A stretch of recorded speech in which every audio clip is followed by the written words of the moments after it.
Los Angeles, California, August 2024.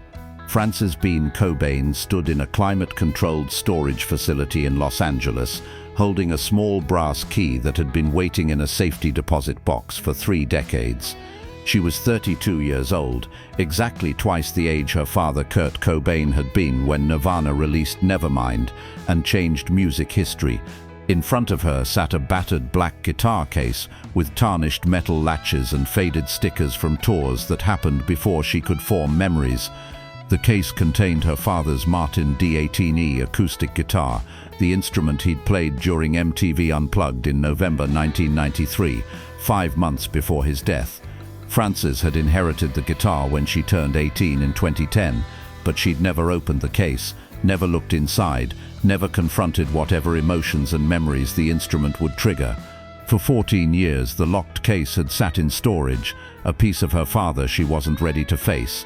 Until today, when Frances finally decided it was time to open the case and discover what her father had left behind. What she found inside wasn't just a guitar. It was a message from beyond death, a father's attempt to reach across 30 years of absence to tell his daughter things he couldn't say while alive. And when Frances read the letter Kurt had hidden inside that case, she understood for the first time why her mother Courtney had insisted the case remain locked until Frances was ready. If you remember MTV Unplugged in New York, you remember the image of Kurt Cobain sitting on that stool in his oversized cardigan, cradling a left-handed Martin D18E acoustic guitar that looked almost too large for his thin frame. The performance was aired in December 1993, became iconic after Kurt's death in April 1994, and has been analyzed and mythologized for 3 decades as one of the most haunting concerts in rock history. Every detail of that performance carries weight in retrospect. The candles and stargazer lilies that made the stage look like a funeral. Kurt's fragile voice on Where Did You Sleep Last Night? The setlist heavy on covers rather than Nirvana hits, as if Kurt was trying to connect with musical traditions that predated grunge and would outlast it. Subscribe now to discover the hidden legacies that connect generations across time. Frances Bean Cobain was born on August 18, 1992, in Los Angeles, arriving at the peak of Nirvana's commercial success when Nevermind had been dominating charts for nearly a year. Her birth was complicated by the circumstances of her parents' lives. Kurt and Courtney Love were both struggling with heroin addiction during Courtney's pregnancy, a fact that became public when Vanity Fair published an article suggesting Frances might be born addicted to drugs. The article sparked a custody battle that lasted months, with Child Protective Services monitoring the family and threatening to remove Frances from her parents' care if they couldn't demonstrate sobriety and stability. Kurt loved his daughter fiercely from the moment she was born, according to everyone who knew him during Frances's infancy. He would hold her for hours, sing to her, write songs about her, try desperately to be the father his own chaotic childhood had never provided. But loving her wasn't the same as being able to properly care for her, and Kurt's struggles with addiction, chronic pain and depression meant that Frances' early months were marked by instability and crisis. By the time she was 18 months old, her father was dead, and Frances was left with fragments of memory, too incomplete to form a coherent picture of who Kurt Cobain had been beyond the public mythology. Growing up as Kurt Cobain's daughter meant living with a ghost, with an absence that everyone else seemed to understand better than Frances herself. She had photos and videos, news articles and tribute songs, millions of people who claimed to understand her father's pain and genius, but she didn't have him. She didn't have memories of learning to ride a bike or help with homework or the 1,000 small moments that constitute an actual relationship between parent and child. She had a legend and a legacy and a trust fund built on his music, but she didn't have a father in any meaningful sense.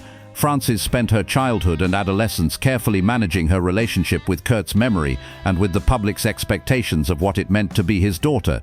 She pursued visual art rather than music, creating distance between herself and the most obvious path that her lineage suggested. She gave occasional interviews where she discussed Kurt with measured words, acknowledging his talent and her loss without falling into the trap of either idealizing him or publicly criticizing his failures as a parent. She developed her own identity separate from being Kurt Cobain's daughter, though that identity was inevitably shaped by the absence his death created. When Frances turned 18 in August 2010, she gained control of her inheritance from Kurt's estate. including personal possessions that had been held in trust during her minority. Among these possessions was the Martin D18E guitar from MTV Unplugged, arguably one of the most valuable and historically significant instruments in rock music. The guitar had been kept in storage since Kurt's death, first by Courtney Love and then transferred to Frances' control when she reached legal adulthood. Courtney had told Frances multiple times over the years that the guitar case remained locked with the original key stored separately, that Kurt had locked it himself in early 1994, and that Courtney had honored his wish to keep it sealed. Frances didn't understand why a guitar case would be locked or why it should remain that way, but she also wasn't ready to confront whatever opening it would mean emotionally. So the case stayed in climate-controlled storage in Los Angeles, the key remained in a safety deposit box, and Frances continued building her life without addressing this particular piece of her father's legacy. Over the next 14 years, Frances would occasionally think about the guitar case and wonder what opening it would feel like. She knew from documentation and photographs that the case contained the MTV Unplugged guitar, but she also knew from her mother that there was something else inside, something Kurt had placed there deliberately in the weeks before his death. Courtney had refused to specify what that something was, saying only that Kurt had wanted Frances to discover it herself when she was mature enough to understand.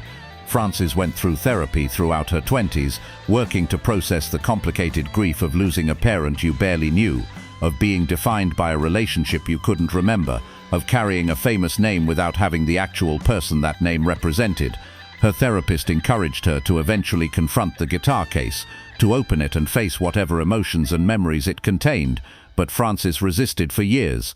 Opening the case felt like acknowledging finality, like accepting that her father was truly gone and that this locked guitar case was the closest thing to a final message she would ever receive from him. In August 2024, on her 32nd birthday, Frances made the decision to finally open her father's guitar case. The decision came after months of therapy, focused specifically on her relationship with Kurt's memory and legacy, work that had helped Frances understand that avoiding the case wasn't protecting her from pain, but rather prolonging unresolved grief. Her therapist had pointed out that Frances was now older than Kurt had ever lived to be, that she'd accumulated more life experience and presumably more emotional maturity than her father had possessed when he died at 27.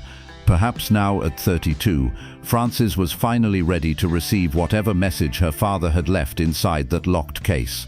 Frances arranged to visit the storage facility on August 15th, 3 days before her actual birthday, wanting privacy and space to process whatever emotions the experience triggered. She brought her husband, Isaiah Silver, the musician she'd married in 2014 and divorced in 2017 but remained close with as friend and support. She brought her best friend since childhood, one of the few people who'd known Frances before she fully understood what it meant to be Kurt Cobain's daughter. And she brought a professional photographer, not for publication but for documentation, wanting to preserve this moment of finally confronting her father's last deliberate communication. The storage facility was nondescript and industrial, one of dozens of identical buildings where Los Angeles residents store possessions they don't have room for but can't bear to discard. Frances' storage unit was small, perhaps 10 feet by 10 feet, containing mostly boxes of papers and photographs, art supplies, and a few pieces of furniture from previous apartments. The guitar case sat on a metal shelf at the back of the unit, exactly where it had been placed in 2010 when Frances first gained control of it. The case was a standard hard-shell guitar case from the early 90s, black textured exterior with metal reinforced corners and 2 latches plus a small lock mechanism near the handle. The lock was simple, not designed for serious security but rather for keeping the case from accidentally opening during transport. Stickers covered parts of the case, band names and venue logos from Nirvana tours, faded and peeling after 3 decades. Someone had written K-Seek in white paint marker on one corner, presumably to identify it among other equipment cases during tours. Frances held the brass key that she'd retrieved from the safety deposit box that morning. Her hands were shaking slightly, adrenaline response to the emotional weight of what she was about to do. Isaiah stood beside her, ready to provide support but staying quiet, understanding that this moment belonged to Frances and her father, that living people could only witness rather than participate. Frances' friend had a camera ready but wasn't taking photos yet, waiting for Frances to indicate she was ready for documentation. "I need a minute," Frances said, and everyone stepped back slightly, giving her space. She stood looking at the guitar case, this object that had been part of her life peripherally for 14 years but that she'd never actually confronted directly. Inside this case was the last guitar her father had played in public, the instrument that had been with him during one of his final performances. Inside this case was also whatever message he'd left for her, whatever he'd wanted his daughter to know but couldn't say while alive. Frances took a deep breath, inserted the key into the small lock, and turned it. The lock mechanism clicked open easily, despite 3 decades without use. She moved to the 2 main latches, flipped them open with metallic snaps that sounded loud in the quiet storage unit. Then she paused with her hands on the lid of the case, preparing herself emotionally for whatever came next. Frances lifted the lid of the guitar case slowly, and the first thing she saw was the Martin D18E guitar, exactly as it appeared in MTV Unplugged footage and photographs. The instrument was beautiful, despite or perhaps because of its age and wear. The spruce top had darkened to a rich honey color. The mahogany back and sides showed scratches and dings from years of use, and the headstock bore the Martin logo that had made these guitars legendary among acoustic players. Kurt had played this guitar left-handed, which meant it had been specially modified, or he'd simply restrung a right-handed guitar upside down, common practice among left-handed musicians in an era when left-handed instruments were expensive and hard to find. But Frances barely registered the guitar itself because her attention was immediately drawn to what was lying on top of the strings. A manila envelope, standard letter size, with "For Frances when she's ready" written across the front in Kurt's distinctive handwriting, the same handwriting that appeared in his journals and lyrics sheets that had been published and analyzed endlessly since his death. The envelope was sealed and showed no signs of being opened, confirming Courtney's claim that she'd honored Kurt's wish to leave it for Frances to discover. Frances picked up the envelope with trembling hands. It was surprisingly heavy, suggesting multiple items inside rather than just a letter. She looked at her husband and friend, and they could see tears already forming in her eyes, though she was trying to maintain composure. "He left me something," she said, her voice tight with emotion. "He actually left me something." Isaiah nodded, his own eyes wet with sympathetic tears. "Do you want to open it now, or do you want to take it home first?" he asked, giving Frances permission to make whatever choice felt right. Frances considered for a moment, then shook her head. "I need to open it here. I need to know what he left me." She sat down on the storage unit floor, the concrete cold through her jeans, and carefully opened the envelope. Inside were 3 items. First, a handwritten letter on notebook paper, multiple pages folded together. Second, a stack of Polaroid photographs held together with a rubber band. Third, a cassette tape in a clear plastic case with a label that read, "For Frances, songs and stories from Daddy." Frances set the photographs and tape aside and unfolded the letter. Kurt's handwriting covered the pages, the script small and somewhat difficult to read, written with blue ballpoint pen that had faded slightly over 30 years. The letter was dated February 1994, approximately 2 months before Kurt's death. Frances began reading, and within the first paragraph she was crying openly, tears dropping onto the pages and smudging the decades-old ink. The letter began with an apology. Kurt wrote that he knew he hadn't been the father Frances deserved, that his struggles with addiction and pain and depression had made him unreliable and often absent, even when he was physically present. He acknowledged that by the time Frances was old enough to read this letter, he would likely be gone, that he couldn't see a path forward that didn't end with his death, either through overdose or suicide. He wrote that this reality wasn't Frances' fault, that she was the best thing in his life and the only reason he'd fought as hard as he had to stay alive as long as he managed. Kurt's letter explained his decision to lock these items in the guitar case as a way of ensuring Frances would eventually receive them when she was mature enough to understand. He'd chosen the MTV Unplugged guitar specifically because he knew that performance would be remembered, that the guitar would be preserved as historically significant, and that Frances would eventually inherit it. He'd locked the case in February 1994, given the key to Courtney with instructions to keep it sealed until Frances reached adulthood, and then trusted that his daughter would eventually be ready to open it and read what he'd written. The bulk of the letter consisted of Kurt trying to explain himself to the daughter who would grow up without him. He wrote about his own difficult childhood in Aberdeen, Washington, about his parents' divorce when he was 9, and how that trauma had shaped everything that came after. He wrote about discovering punk rock and underground music as a teenager, finding in that culture a sense of belonging and purpose that mainstream society had never provided.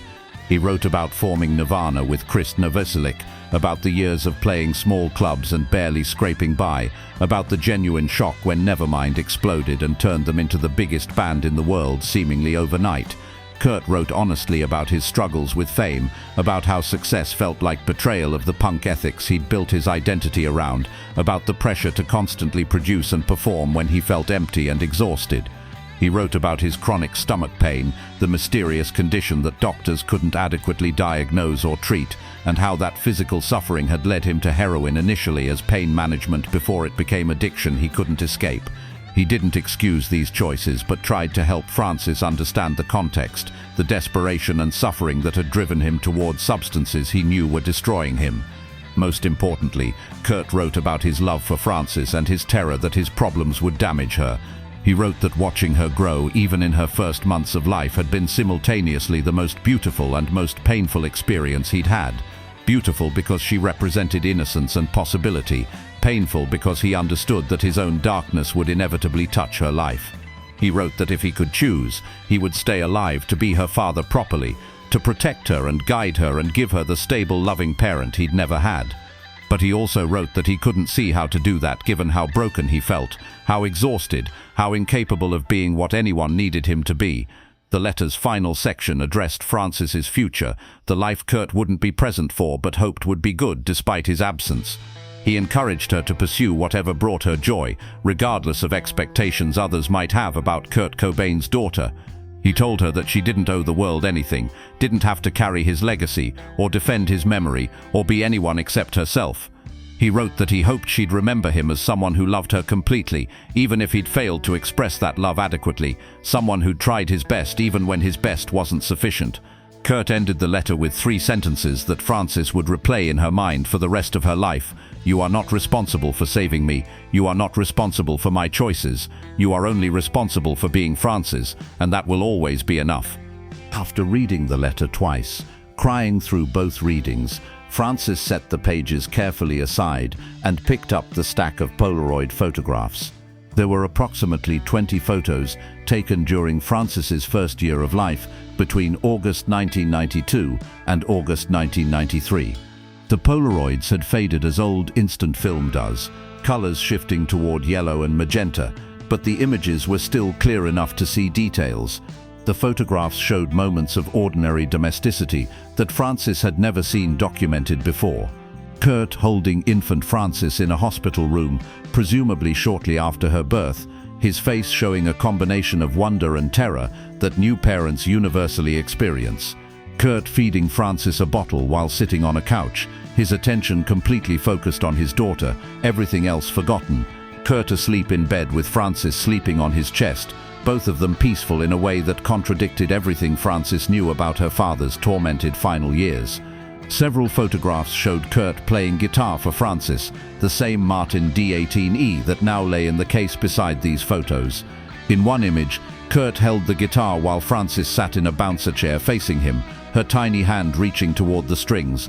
In another, Francis was older, maybe 10 months, sitting on Kurt's lap with her hands on the guitar's body while Kurt's hands positioned on the fretboard above hers, both of them looking down at the instrument. These images captured a father trying to share his passion with his daughter, trying to pass along the thing that mattered most to him besides Francis herself. There were photos of moments Francis had no memory of but that the photographs proved had happened.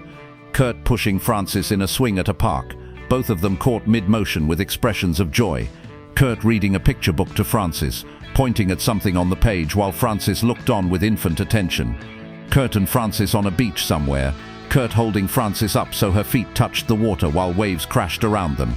The photographs weren't professional or perfectly composed. They were slightly out of focus, poorly lit, cropped awkwardly the way Polaroids often were. But they were real, authentic documentation of moments that had actually occurred between father and daughter. proof that despite everything else happening in Kurt's life during those months, he'd found time to be present with Frances in small, ordinary ways. Looking at these photographs, Frances understood for the first time that her father had loved her, not just theoretically or abstractly, but in concrete daily practice. He'd fed her and held her and played music for her, and taken her to parks. He'd been at least sometimes actually present as a father, rather than just the troubled rock star who happened to have a daughter. These photographs were evidence that the relationship between Kurt and Frances, however brief, had been real, rather than just an idea or a loss. The final item in the envelope was the cassette tape, and Frances saved it for last because she understood that hearing her father's voice would be the most emotionally intense part of this experience. She'd heard Kurt's voice before, obviously, in Nirvana songs and in interview footage and in the few home videos that existed from Frances's infancy, but she'd never heard him speaking directly to her, addressing her by name, saying things meant only for his daughter rather than for public consumption. Frances asked Isaiah if he had any way to play a cassette tape, and he pulled out his phone, explaining they could use an audio adapter he had in his car. They moved out to the parking lot, sat in Isaiah's car with the doors open to the August heat, and Isaiah connected the cassette player to his phone speaker. Frances held the cassette for a long moment before handing it to Isaiah to insert into the player. Then she took a deep breath and nodded that she was ready. The tape started with slight hiss, analog audio recorded on consumer equipment in someone's home rather than a professional studio. Then Kurt's voice, quiet and somewhat uncertain. "Hi Frances, it's Daddy. I'm making this tape for you in February 1994, and you're 18 months old right now, which means you won't remember this happening. I hope someday when you're older you'll listen to this and know that I loved you even if I wasn't very good at showing it." Kurt's voice on the tape was different from his singing voice or even his interview voice. It was softer, more vulnerable, without the defensiveness or sarcasm he typically used in public settings. He sounded young, which he was, only 26 years old when he recorded this tape, barely an adult himself trying to be a parent. The tape consisted of Kurt talking to Frances and occasionally playing guitar and singing. He told her stories from his childhood, describing Aberdeen and his grandparents and what it was like growing up in a small logging town where he never quite fit in.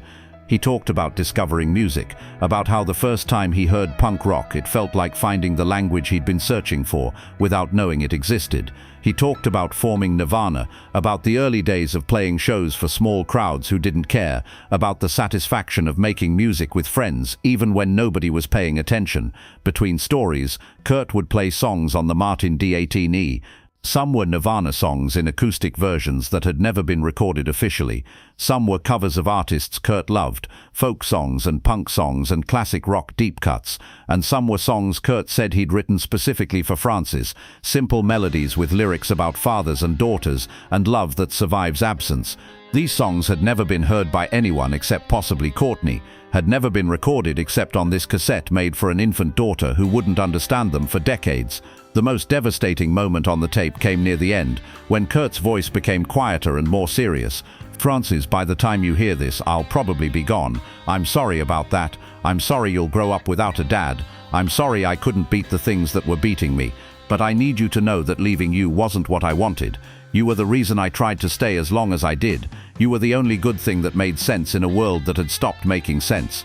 If I could choose, I'd choose to stay and watch you grow up and be there for all of it. But I can't see how to do that when I feel this broken. So I'm leaving you this tape, and I'm leaving you the guitar I played it on, and I'm leaving you all the music I made. And I hope that's enough to help you understand that you were loved completely, even by someone who couldn't figure out how to love himself." The tape ended with Kurt playing one final song, an instrumental piece on the Martin D18, gentle and melodic and sad. The song faded out slowly, and then there was just tape hiss, and then silence as the cassette reached its end. Frances sat in Isaiah's car crying, not the quiet tears from reading the letter, but full sobbing, grief for the father she'd lost, and grief for the relationship they'd never had, and grief for the 30 years she'd spent without knowing this message existed. Frances Bean Cobain spent the next several hours in that storage facility parking lot, processing what she'd discovered in her father's guitar case. She listened to the cassette 3 more times, each listening revealing details she'd missed the first time, Kurt's voice becoming more familiar with repetition. She looked through the Polaroid photographs repeatedly, studying the images for clues about who her father had been when he wasn't performing for cameras or audiences.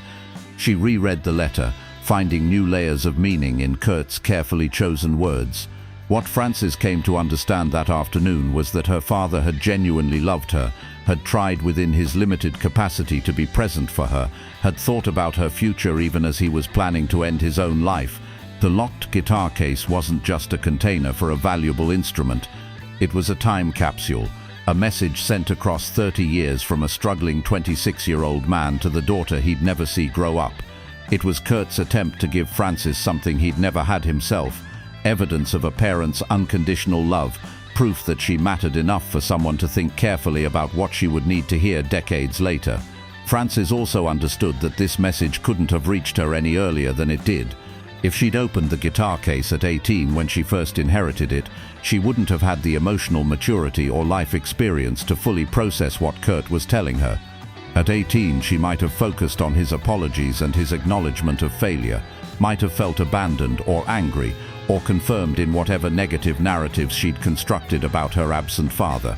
But at 32, with years of therapy and personal growth behind her, Frances could receive Kurt's message with compassion rather than judgment, could understand his struggles without taking responsibility for them, could accept his love despite his limitations.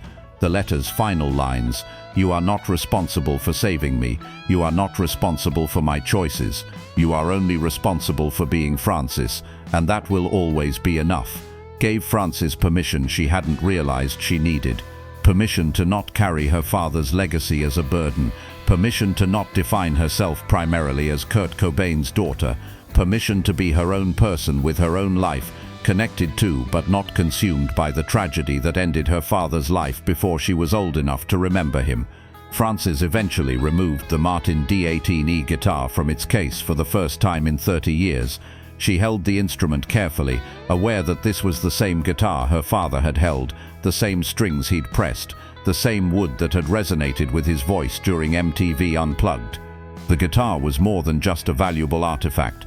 It was a physical connection to her father, something he'd touched and created with, something that carried his presence in a way that photographs and recordings couldn't quite capture. Frances didn't know how to play guitar. She'd deliberately avoided learning despite or perhaps because of her father's mastery of the instrument. But holding the Martin D18E, she felt the impulse to learn, to connect with her father through the activity that had mattered most to him besides Frances herself. Maybe she would take lessons. Maybe she would learn some of the songs Kurt had recorded on the cassette. Maybe she would find in music the same solace and expression that her father had found, the same way of processing emotion that couldn't be adequately captured in words. Or maybe she wouldn't. Maybe the guitar would go back in its case, preserved as the historical artifact it was, and Frances would continue pursuing visual art and building a life that honored her father without imitating him. Either choice was valid. Kurt's letter had made clear. He'd left her the guitar and the cassette, and the photographs and the letter, not to dictate who she should become, but to show her who he'd been, to give her information she could use however she chose. What mattered was that Frances now had what she'd been missing for 30 years, evidence of her father's love, that wasn't filtered through other people's memories or public mythology. She had his voice speaking directly to her. She had photographs of moments they'd shared. She had a letter that explained his choices without asking her to excuse them. She had, finally, a relationship with her father that was hers alone rather than something she had to share with millions of fans who claimed to understand Kurt Cobain better than his own daughter could. Frances Bean Cobain has not publicly released the contents of the letter, cassette, or photographs she discovered in her father's guitar case. In a brief statement to media in September 2024, she confirmed that she'd opened the case and found material Kurt had left for her, but emphasized that these items were personal and would remain private. She didn't owe the public access to her father's final message to her, didn't need to share the photographs that documented their private relationship, didn't have any obligation to let strangers hear the cassette where Kurt spoke directly to his daughter. This decision frustrated some Nirvana fans and Kurt Cobain scholars who felt they had some claim to anything Kurt had created or written. But Frances held firm. Understanding that her father had locked these items in the guitar case specifically so they would reach her privately, so they would belong to the relationship between father and daughter, rather than becoming more content for public consumption. Kurt had spent his entire adult life having his privacy invaded and his personal struggles analyzed by strangers. Francis could honor his memory by protecting the few things he'd created for private rather than public purposes. The Martin D18E guitar itself remains in Francis's possession, though she's declined offers to sell it or loan it to museums. The instrument is worth millions of dollars, both for its historical significance and for the connection to one of rock music's most iconic performances. But Francis values it for different reasons, for the connection it provides to her father and for the message he hid inside its case. The guitar is part of her inheritance, not just financially, but emotionally, a physical object that bridges the gap between the father who died and the daughter who grew up without him. The story of Frances Bean Cobain opening her father's locked guitar case 30 years after his death raises questions that extend beyond just this specific family's tragedy. What do we owe our children if we know we won't be around to raise them? How do we communicate love and values across the barrier of death? What can parents leave behind that will matter more than money or possessions? Kurt Cobain's answer to these questions was to leave his daughter a letter that explained himself honestly, photographs that documented their real relationship rather than public mythology, and a cassette that gave Francis his voice, speaking directly to her. These items weren't perfect, didn't compensate for 30 years of absence, didn't give Frances the father she deserved to have, but they gave her something she could work with, evidence that she'd mattered to her father even when he couldn't figure out how to stay alive for her. For Frances, opening the guitar case after 30 years of hesitation was an act of courage and readiness. She'd built her own life, developed her own identity, done the therapeutic work necessary to confront her father's legacy without being consumed by it.